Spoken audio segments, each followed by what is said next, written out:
Hey everybody, Papa Dan here. How's everybody doing today? Hey, I got a bunch of good stuff for you today.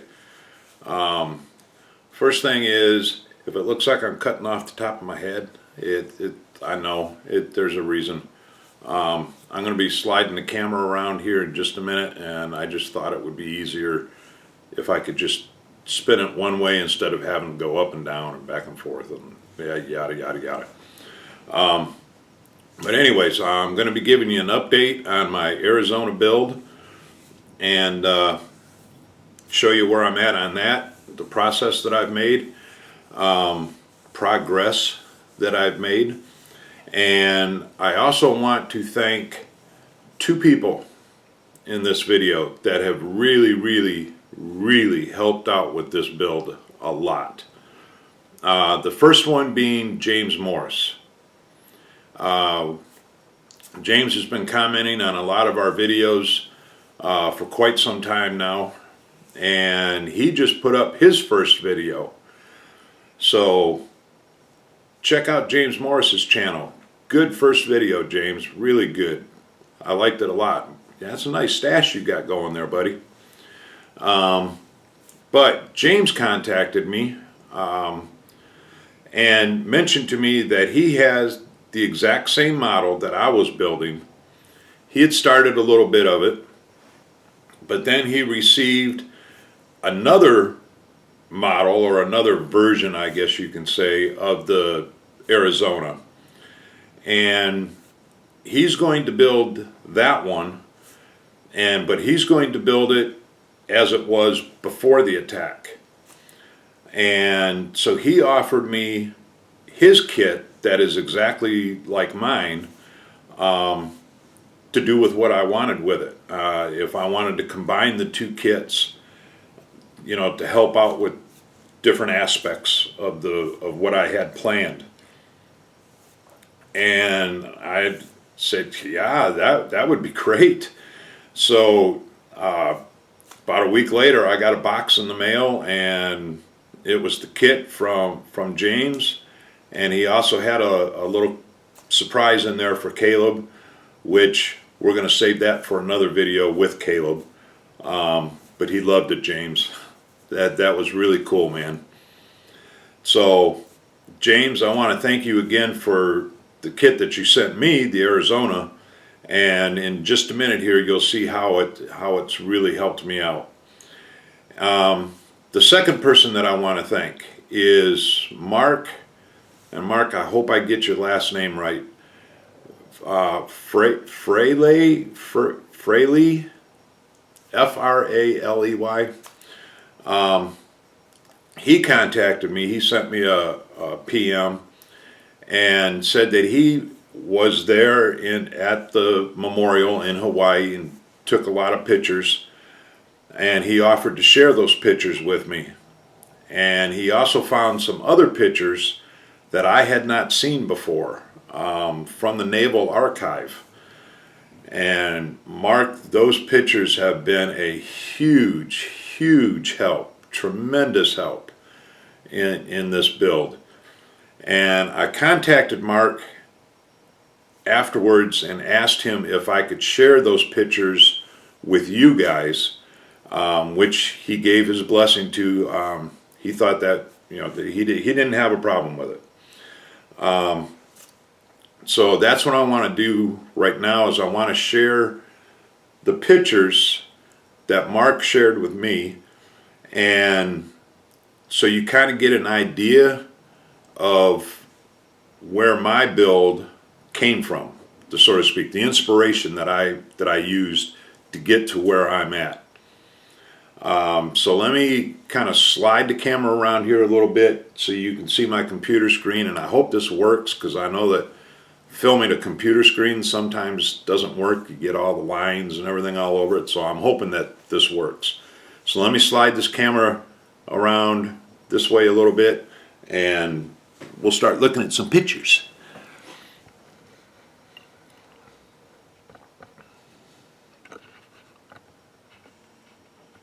Zooming in here a little bit so you can see what I'm looking at here. All right, this first picture, this is a model that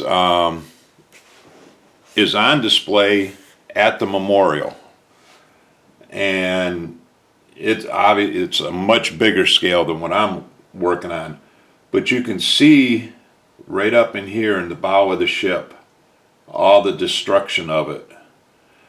And now I've seen pictures of this model, but not at the angle that Mark has got his pictures at, because like I didn't even know this existed, all this damage up here. And I've saw pictures of this model before, but not like this. So I hadn't seen these, or this angle. This is another one that really shows a lot of the damage that's done right up here. And this is the turret that I was referring to the last time. And another good thing that I caught looking at these pictures that Mark sent me was I was planning on putting this turret on the wrong end of the ship. So I'm really glad that I had a chance to see these. Again, and this kind of shows you where the deck here has collapsed, which that gets into, and I'll show you in the Naval Archive ones. That explains why I was having the problem of, how do I get that one turret above water and everything else below water?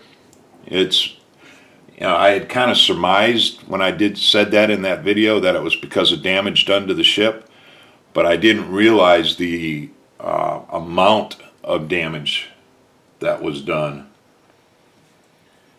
And this picture here shows, and at first I thought this was like maybe a bomb crater, but it says main stack in one of the other pictures that I'll show you.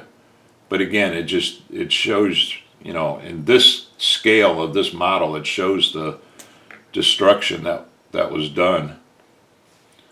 So let me go back here.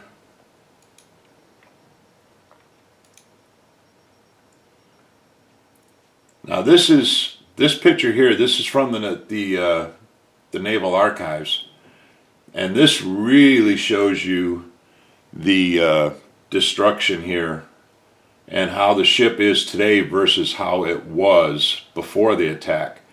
This light gray up here is obviously before the attack. This darker part here, this is what the ship is like today.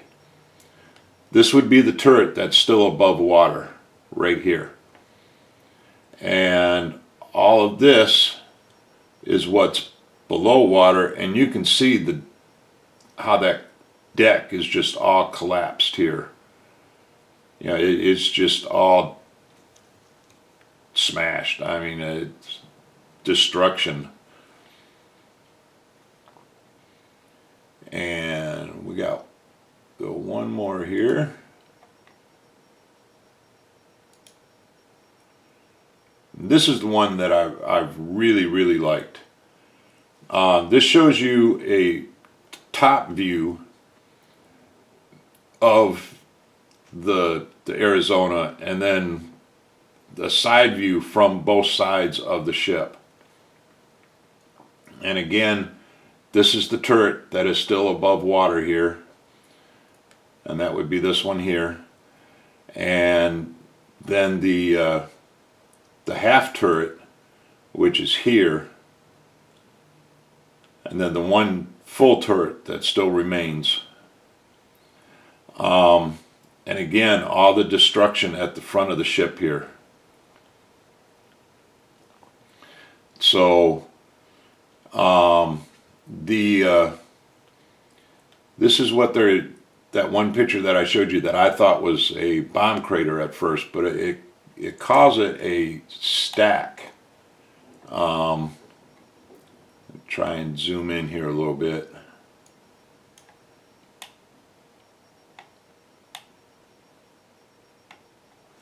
See, it's just called the stack, so I'm not real sure what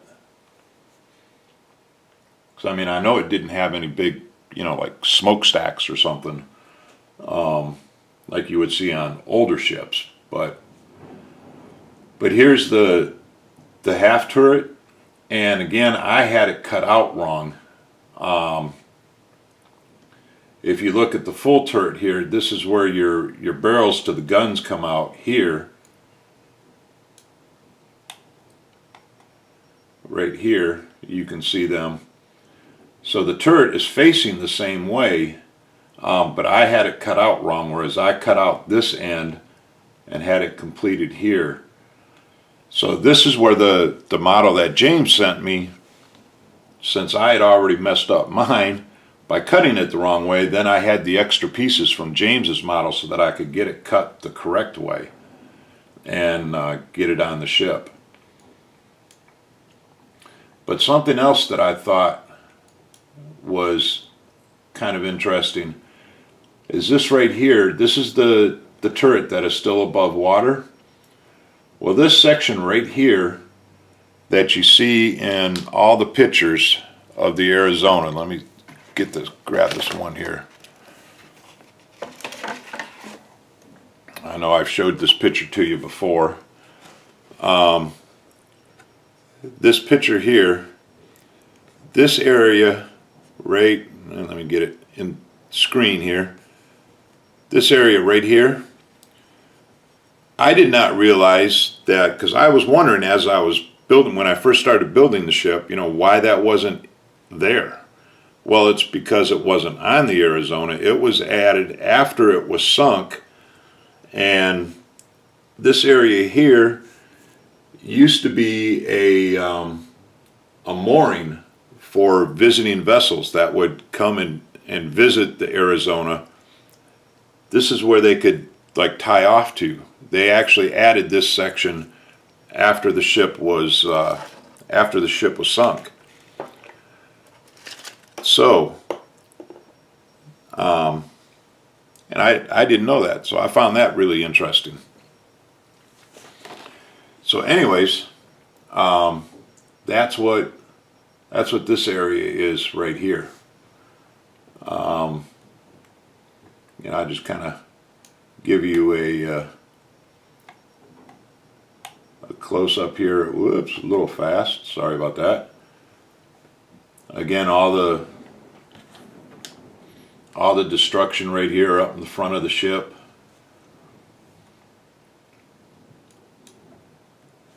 But anyways, that's I wanted to share these with you because this, again, I had never seen these before, and this really explained to me why I was having the trouble in the model with getting this above water with the rest of this, you know, below water.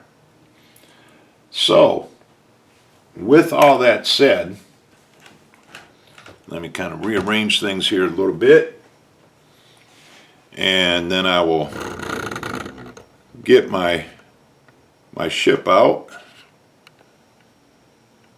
and I'll show you where I'm at.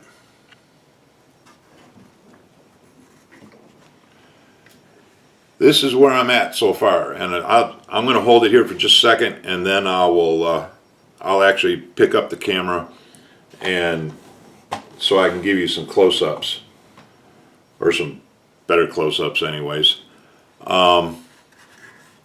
I've got it all in primer, and I used a rust color for the primer.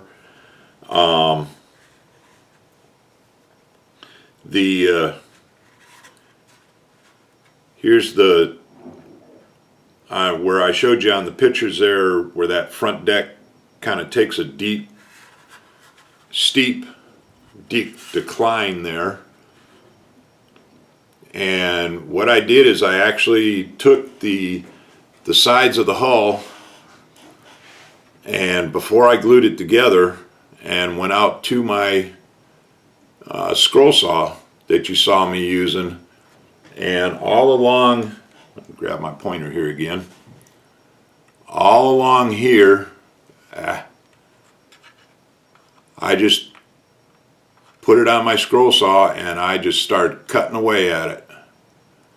And took the whole side of the ship out, left a little bit of like a point, I guess you could say, and then I used my lighter right here on this part and actually like curled it over, and you can kind of see that on the other side here also for the to kind of represent the where it was messed up and mangled and everything.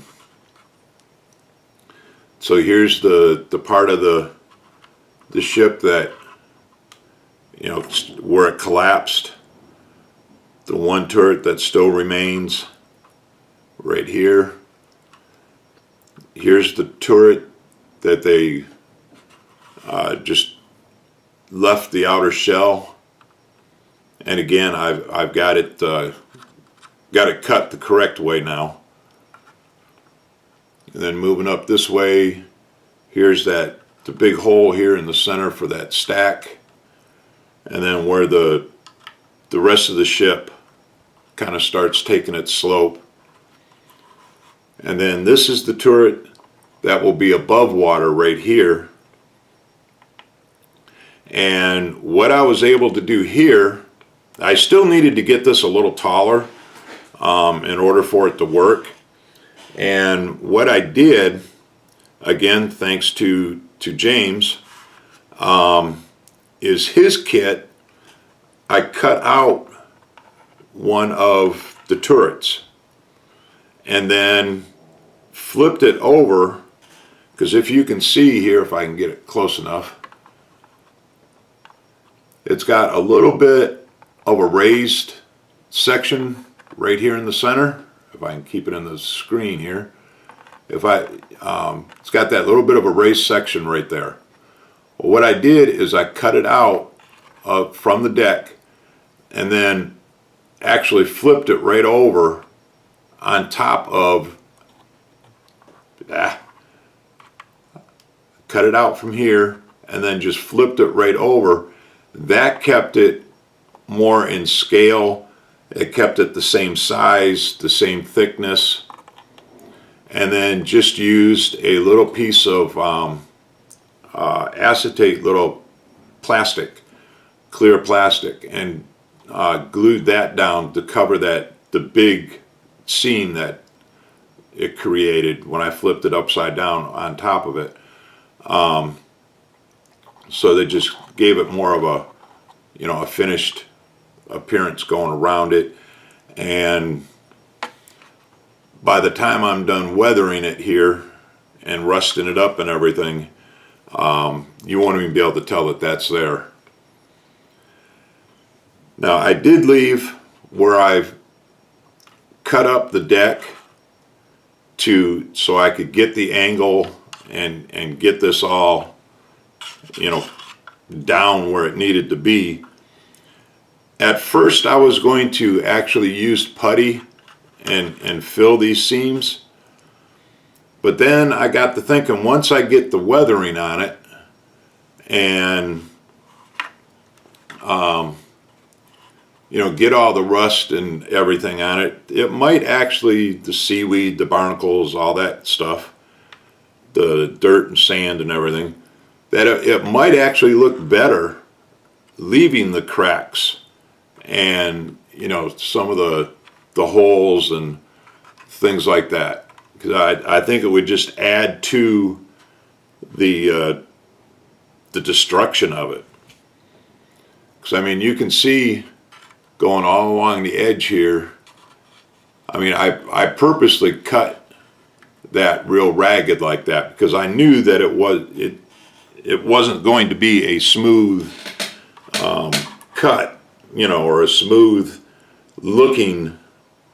I'm having trouble describing it here, but on the Arizona, it's going to be messed up because it blew up, obviously. So making a smooth cut all along there wouldn't look right. So I purposely, you know, kind of jaggered my cut on the saw.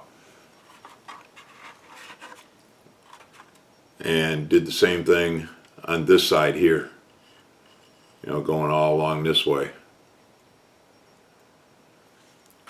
So that's where I'm at, and tip it up here, give you another little close-up view here.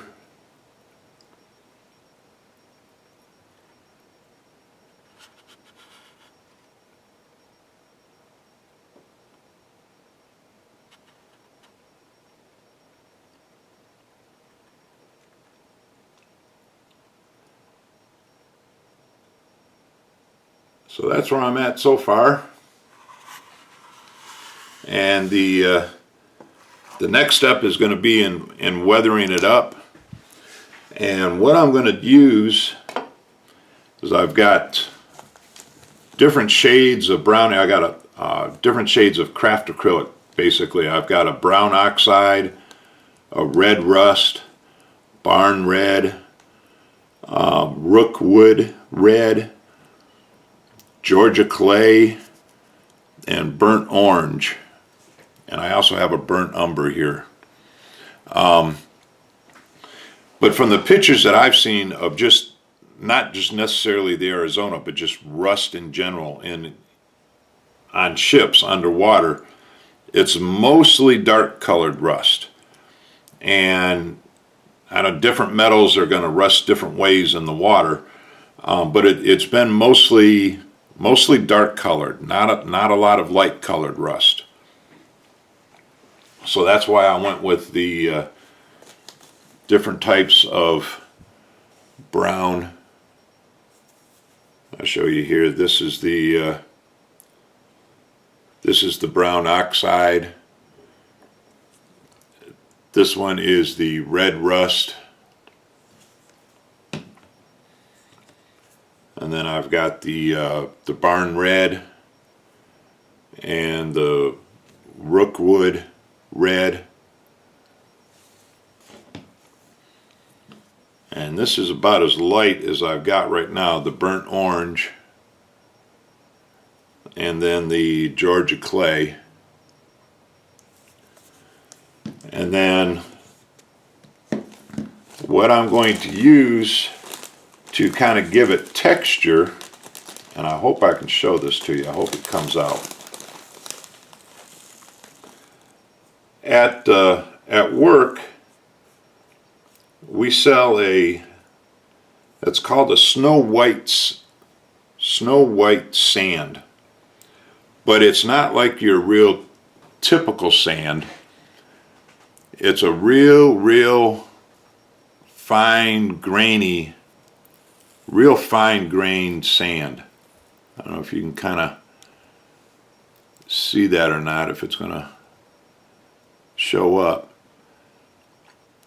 But that's what I'm going to use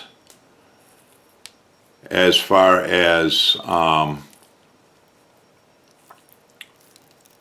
going to probably like mix this into the paint to give the paint some texture along certain areas of the ship. And